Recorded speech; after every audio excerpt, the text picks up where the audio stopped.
Welcome back to Project 613. Today we continue learning about the Jewish festivals, and we are going to learn 4 mitzvot, 2 about the holiday of Shavuot and 2 about Rosh Hashana. When it comes to Shavuot, the first mitzvah we have is a positive mitzvah, that we are obligated to rest on the holiday of Shavuot. As the verse says, Ukratem be'etzem hayom hazeh mikra kodesh, you shall call this first day a holy day.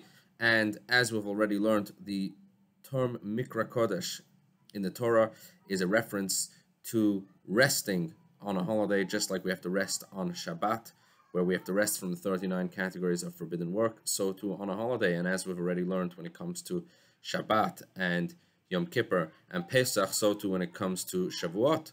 The next mitzvah that we have is the corresponding negative prohibition, telling us that we are forbidden from engaging in any form of melacha, in any form of these 39 categories of forbidden work. As the verse says, Kol melechet avodah lo ta'asu, you shall not perform any form of melacha, any form of forbidden work on Shavuot.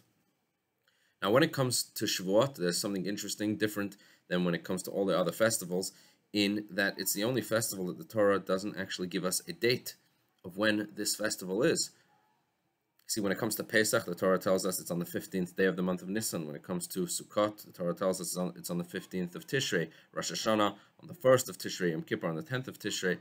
But when it comes to Shavuot, the Torah doesn't tell us the date of the month. Rather, the Torah says it's 50 days after the second day of Pesach.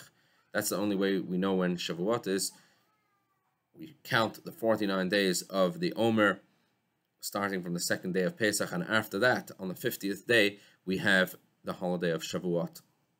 And that is the only way that we actually know when the holiday of Shavuot is.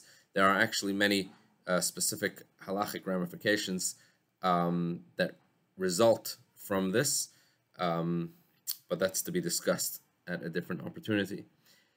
The next mitzvot that we have today are 2 mitzvot that have to do with Rosh Hashanah. Number 1, the positive mitzvah that we have, where we are obligated to rest on Rosh Hashanah, as the verse tells us very clearly, B'chodesh Hashvi, on the 7th month, counting from Nisan, which is considered the first month. If we count 7 months later, we come to Tishrei, and the Torah tells us, B'chodesh Hashvi, on the 7th month, Bi echad lachodesh, on the first day of the month, Yeh lachem Shabbaton, it should be a Shabbat-like day. And we know what that means, that we are obligated to rest. And just like on Shabbat, we do not perform any work, so too, we are obligated to rest on Rosh Hashanah. And then, as we had with the other Yomim Tovim and Shabbos, we have the corresponding negative prohibition, where the Torah tells us, Kol melechet avodah lo ta'asu, you shall not perform any form of work on Rosh Hashanah. So we again have over here that keeping Rosh Hashanah, not performing any work, one fulfills both a positive mitzvah and a negative mitzvah. If one violates Rosh Hashanah, they both violate a negative prohibition and lose out from fulfilling a positive mitzvah. Rosh Hashanah is also unique compared to the other Yomim Tovim, in that when it comes to the other Yomim Tovim, in Israel, they are 1 day, and in the diaspora, they are 2 days. But when it comes to Rosh Hashanah, even in Israel, Rosh Hashanah is observed for 2 days. We will learn more about that when we discuss the laws of how the dates of all of the Yomim Tovim were set. Have a wonderful, wonderful day.